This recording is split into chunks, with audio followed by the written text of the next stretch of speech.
नमस्कार, दिल्ली न्यूज में आपका बहुत बहुत स्वागत है। चलिए देखते हैं आज की 15 फटाफट बड़ी खबरों को।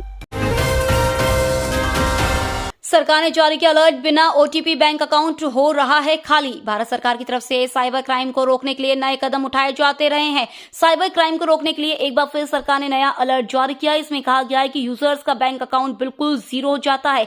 कई केस में तो यूजर्स से ओटीपी तक भी नहीं मांगा जाता है, यानी बिना बताए ही लोगों के साथ ये धोखाधड़ी हो रही है। इसमें स्कैमर्स लोगों से हैकिंग से बचाने का दावा करते हैं, लेकिन असल में वही इसे अंजाम दे रहे होते हैं। हवा में सुधार के बाद दिल्ली एनसीआर में हटे GRAP3 के प्रतिबंध। हवा की स्थिति में मामूली सुधार के बाद दिल्ली एनसीआर में GRAP3 के प्रतिबंध हटा दिए गए हैं। GRAP3 के प्रतिबंध हटाने से अब राजधानी और आसपास के क्षेत्रों में BS3 पेट्रोल और BS4 डीजल वाहन बिना रोक टोक चल सकेंगे। इसके अलावा दिल्ली एनसीआर के क्षेत्र में निर्माण और विध्वंस कार्यों पर लगी रोक भी हट गई। राम मंदिर प्राण प्रतिष्ठा के दिन फर्स्ट हाफ छुट्टी का ऐलान। राम मंदिर प्राण प्रतिष्ठा को लेकर केंद्र सरकार ने बड़ा फैसला लिया है। केंद्र सरकार ने राम मंदिर प्राण प्रतिष्ठा समारोह के अवसर पर पूरे भारत में सभी केंद्रीय सरकारी कार्यालयों, केंद्रीय संस्थानों और केंद्रीय औद्योगिक प्रतिष्ठानों में आधे दिन की छुट्टी की घोषणा की है। 22 जनवरी को दोपहर 2:30 बजे तक छुट्टी होगी। दोपहर 2:30 बजे के बाद कार्य सुचारू रूप से चलेंगे। राम मंदिर प्राण प्रतिष्ठा से पहले भारत पाक बॉर्डर पर हाई अलर्ट। राम मंदिर की प्राण प्रतिष्ठा और गणतंत्र दिवस को देखते हुए भारत पाकिस्तान बॉर्डर पर हाई अलर्ट कर दिया गया है। वहीं भारत पाकिस्तान बॉर्डर पर बीएसएफ का सबसे बड़ा ऑपरेशन सर्द हवा शुक्रवार से शुरू होगा, जो 27 जनवरी तक चलेगा। सर्दियों में घने कोहरे और धुंध का फायदा उठाकर किसी भी तरह की घुसपैठ को रोकने के लिए बीएसएफ बॉर्डर पर हाई अलर्ट पर है। एसएससी ने जारी कर दिया 2024 का नया परीक्षा कैलेंडर। इस सरकारी नौकरी की तैयारी कर रहे अभ्यर्थियों के लिए यह लेख अत्यंत आवश्यक है, क्योंकि यहां पर हमने एसएससी द्वारा आयोजित की जाने वाली सभी परीक्षाओं की जानकारी देने वाले हैं। यहां पर कर्मचारी सेवा चयन आयोग द्वारा पूरे 2024 में जितनी भी प्रतियोगिता परीक्षाएं आयोजित की जाएंगी, उन सभी की तिथि यानी परीक्षा कैलेंडर जारी कर आयोग द्वारा अपनी आधिकारिक वेबसाइट पर जारी कर दिया गया है। इच्छुक उम्मीदवार आधिकारिक वेबसाइट के माध्यम से संपूर्ण परीक्षा कैलेंडर को डाउनलोड कर सकते हैं। पत्रकार सौम्या विश्वनाथन के हत्यारे पहुंचे दिल्ली हाई कोर्ट। उम्र कैद की सजा को दी चुनौती। पत्रकार सौम्या विश्वनाथन हत्याकांड के दोषियों को दिल्ली की साकेत कोर्ट से उम्र कैद की सजा मिली थी। उनमें से 2 आरोपियों बलजीत मलिक और अमित शुक्ला ने दिल्ली हाई कोर्ट में सजा को चुनौती देते हुए याचिका दाखिल हुई थी। साकेत कोर्ट से मिली उम्र कैद की सजा पर दोषी बलजीत मलिक ने दिल्ली हाई कोर्ट में कहा है कि उसको मिली सजा उचित नहीं है, उसे अपना पक्ष पूरी तरह नहीं रखने दिया गया। दिल्ली में फिर प्रदूषण का अलर्ट, अगले 6 दिनों तक नहीं मिलेगी साफ हवा। दिल्ली में पिछले 2 दिनों से प्रदूषण का लेवल 365 से 373 के बीच बना हुआ है। आने वाले 6 दिनों तक इसके बेहद खराब स्तर पर ही बने रहने की आशंका है। अधिकारियों के अनुसार सर्दी की वजह से ओपन बर्निंग बढ़ गई है। इसके बाद हवाओं में मौजूद नमी और कम तापमान की वजह से प्रदूषण बढ़ा हुआ है। केजरीवाल सरकार कराएगी रामलला के दर्शन। 22 जनवरी के बाद दिल्ली से अयोध्या भेजेगी ज्यादातर ट्रेनें।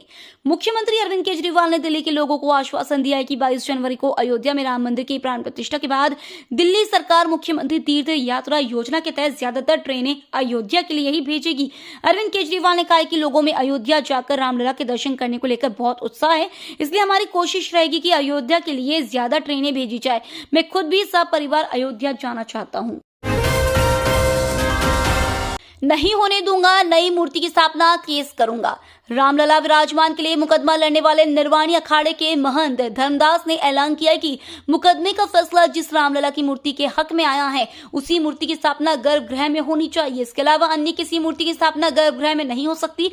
अगर ऐसा हुआ तो मैं मुकदमा करूंगा और संघर्ष होगा। ट्रस्ट ने 3 मूर्तियां बनवाई है, जिनमें से एक का चयन स्थापना के लिए किया गया है। उत्तर प्रदेश में 22 जनवरी को मीट और मछली की बिक्री पर भी लगी रोक। उत्तर प्रदेश की योगी आदित्यनाथ सरकार ने 22 जनवरी को राज्य में मीट और मछली की बिक्री पर रोक लगा दी है। सरकार ने रामलला की प्राण प्रतिष्ठा के आयोजन को देखते हुए यह फैसला लिया है। इससे पहले सरकार ने शराब की बिक्री पर पाबंदी लगाई थी। राज्य में सभी सरकारी प्रतिष्ठान भी 22 जनवरी को बंद रहेंगे। इसका आदेश पहले ही जारी किया गया था। उत्तर प्रदेश समेत देश के कुल 5 राज्यों ने अब तक 22 तारीख को अवकाश का ऐलान किया है। मुख्य यजमान पीएम मोदी की सुरक्षा के लिए एसपीजी ले रही है अयोध्या का जायजा। प्राण प्रतिष्ठा समारोह के लिए रामलला की मूर्ति गर्भगृह तक पहुंच चुकी है। भव्य समारोह 22 जनवरी यानी सोमवार को होना है। अब खबर है कि यजमान प्रधानमंत्री नरेंद्र मोदी इस दौरान सरयू नदी में डुबकी भी लगा सकते हैं। इसके लिए सुरक्षा व्यवस्था की जांच की जा रही है। प्राण प्रतिष्ठा के लिए दोपहर 12:30 के मुहूर्त को चुना गया है। पीएम की सुरक्षा के मद्देनजर एसपीजी यानी स्पेशल प्रोटेक्शन ग्रुप के अधिकारी अयोध्या में सरयू नदी के घाट का जायजा ले रहे हैं। बुधवार को स्थानीय पुलिस कर्मियों के साथ एसपीजी की टीम ने घाट के कई हिस्सों का दौरा किया। इस दौरान यह पता लगाया गया कि पीएम की डुबकी के दौरान सुरक्षा कवर किस तरह दिया जा सकता है। टाइम से निकल लें मेट्रो स्टेशन, अब मिलेंगी लंबी लंबी लाइनें, डीएमआरसी ने बताई वजह। अगर आप रोजाना दिल्ली मेट्रो से सफर करते हैं तो अगले कुछ दिन आपको लंबी लाइन में खड़ा होने के बाद ही ट्रेन में सफर करने को मजबूर होना पड़ सकता है। दिल्ली मेट्रो रेल कॉर्पोरेशन ने पहले ही एडवाइजरी जारी कर लोगों को इस संबंध में आगाह किया। दरअसल आगामी 26 जनवरी को होने वाले गणतंत्र दिवस समारोह को देखते हुए मेट्रो की सुरक्षा व्यवस्था बढ़ाई जा रही है, जो लोगों के लिए कुछ परेशानी का सबब बन सकता है। क्या शिया बनाम सुन्नी बन जाएगी ईरान पाकिस्तान की जंग? ईरान पाक के बीच तकरार गंभीर रूप लेती जा रही है। ईरान ने पाक के जिस अल अदल आतंकी संगठन पर हमला किया है वह सुन्नी सलाफिस्ट समूह से जुड़ा है। साथ ही इराक और सीरिया के जिन समूह पर ईरान ने हमला किया है वे भी सुन्नी आतंकी समूह से जुड़े हैं।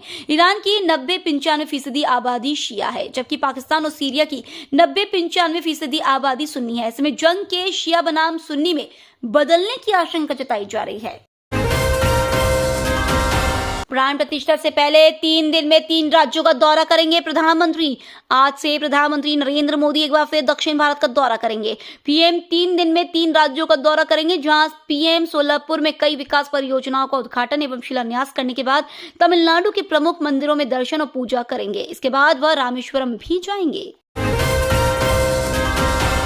भारतीय सीमा में घुसा पाकिस्तानी नागरिक बीएसएफ जवानों ने पकड़ा। सीमा सुरक्षा बल ने पंजाब के तरन तारन जिले के गांव हवेलिया में घुसे पाकिस्तानी नागरिक पकड़ा है। हालांकि गुरुवार को उसे पाकिस्तानी रेंजर्स के हवाले कर दिया। इससे पहले बीएसएफ और पाकिस्तान रेंजर्स के बीच एक फ्लैग मीटिंग हुई। यह नागरिक अंतर्राष्ट्रीय सीमा पार कर भारतीय क्षेत्र में घुस आया था। इसके बाद बीएसएफ जवानों ने उसे काबू कर लिया था। तो ये थी आज की बड़ी खबरें। डेली खबरों से अपडेट रहने के लिए चैनल को सब्सक्राइब करना बिल्कुल न भूलें। धन्यवाद।